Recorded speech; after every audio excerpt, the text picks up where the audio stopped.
si Patrick Tulfo sa Rapido ni Tulfo. Rapido ni Tulfo.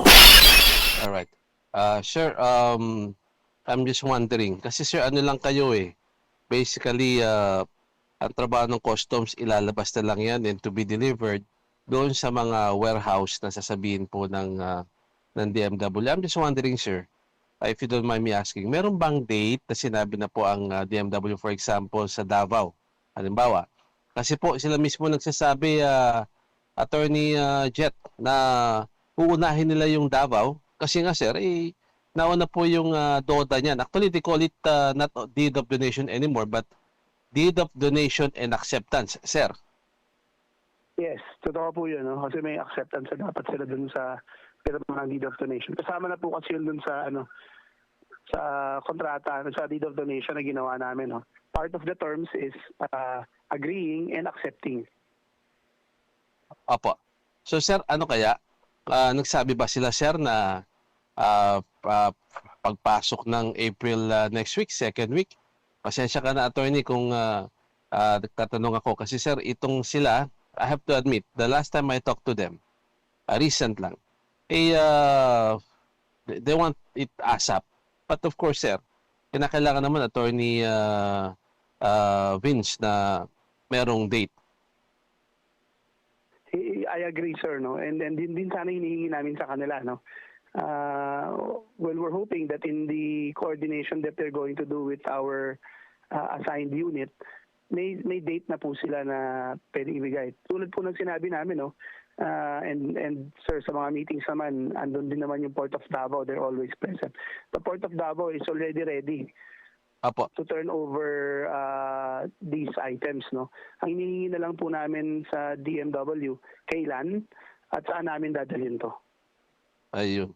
Ay actually sir, yun nga. Kayo at the end, tapos na actually, parang patapos na ang obligasyon ng customs dyan at all the responsibilities will be transferred to DMW.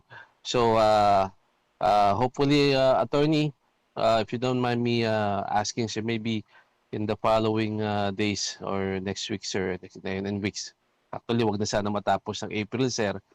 Sana, sir, makakuha kami ng date sa inyo, sir, kung okay lang po. O nga, sir, sana nga, sir, guys, huwag na sana umabot ng second week of April, no? Kami rin, Apo. sir, we're feeling the pressure already kasi tagal na rin talaga sa amin itong mga balikbayan boxes na to, no? And nakakahiya na din sagutin yung mga kababayan natin nagtatanong, no? And then, Apo. but we also feel for DMW, no? Kasi talagang, I think they're a little bit overwhelmed also because hindi nila inaasahan na magiging solusyon tong pag-donate sa kanila. Although they're very much willing to, no?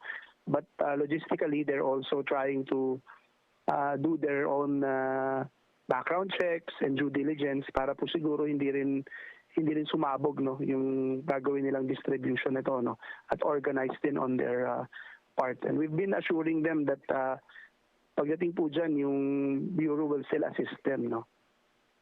Apo.